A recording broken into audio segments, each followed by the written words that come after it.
Iraq has paid off many of their loans. And Iraq has been very upfront, from finance contacts there, that they had planned to release the new rate in June. Now they plan on releasing it in the month of July. Also, I have a government contact in Iraq who said, "We have a new rate and will activate it soon." 91% of the Iraqi currency is outside the banking system. Quote, economist Munir al-Obaidi announced that the money supply rose to more than 102 trillion dinars until last June.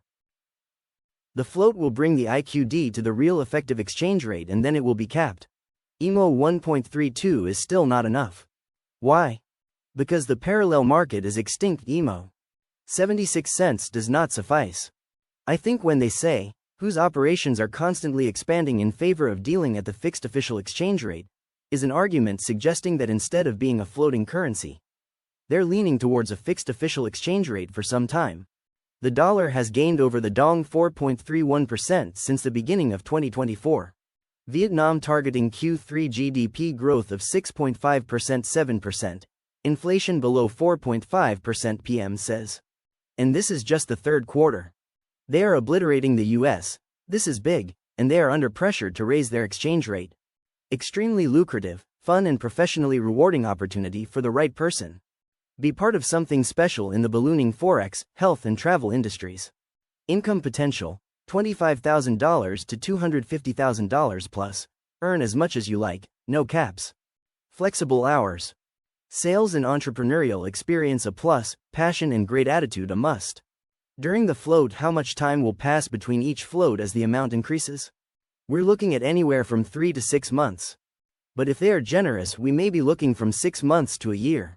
I pray that's the case, because if they don't give us at least 3 months, if they give us 1 month, we're not going to be able to take advantage of the float. Be careful of the hopium. I said this and I'll say it again, the value of the Iraqi dinar will increase, but there's a possibility it might not happen the way you're being told. Iraq has been and is seeking to join the World Trade Organization. Iraq is promoting self-sufficiency. Why? Because they have all kinds of assets. They have inputs and outputs. They have so many natural resources that they're going to be able to make things, to be able to have excess.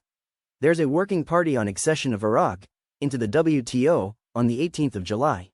That's important. It is being reported that an attempt to release was unsuccessful earlier today. Stand by. When we hear more, so shall you. Deputy Chairman of the Parliamentary Economic Committee, Yasser al-Husseini, accused the United States of America, today, Wednesday, of obstructing Iraq's economic openness to the countries of the world.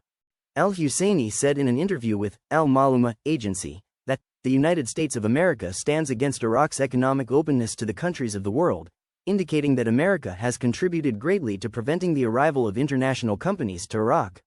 He added that America stands as a stumbling block to the growth of the Iraqi economy, noting that what Iraq has reached is due to American interference in internal affairs. He continued that America does not want Iraq to be at the forefront of economically advanced countries.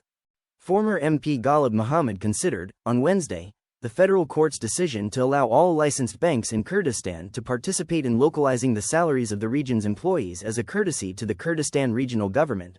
Mohammed said in a statement to Al-Maluma agency, the judiciary's decision was clear that the settlement would be limited to federal banks, but these decisions were circumvented in order to please the regional government for electoral purposes and political interests.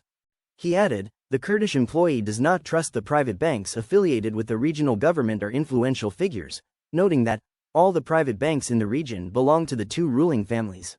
He demanded that the federal government make the settlement directly through the federal government's banks, because settlement by the regional government would be very harmful to the Kurdish citizen. It is noteworthy that the federal court approved the legality of the accounting project and agreed to localize the salaries of the Kurdistan regional government employees in the banks through it. The dollar system is a thing of the past. Sadani a while back told Iraqis to keep your dinars because the dinar will be stronger than the US dollar, that is, more valuable. IMO, so many will be affected in a good way from the reinstatement except for Iran and the politicians. No more stealing via the auctions, which is a good reason not to delay further. IMO, the new lower notes with security features will be very pretty. Iraq is the 5th largest economy in the Arab world and the 52nd largest economy in the world. Quote, the magazine indicated that Iraq ranks 5th in the Arab world after Saudi Arabia, the Emirates, Egypt and Algeria.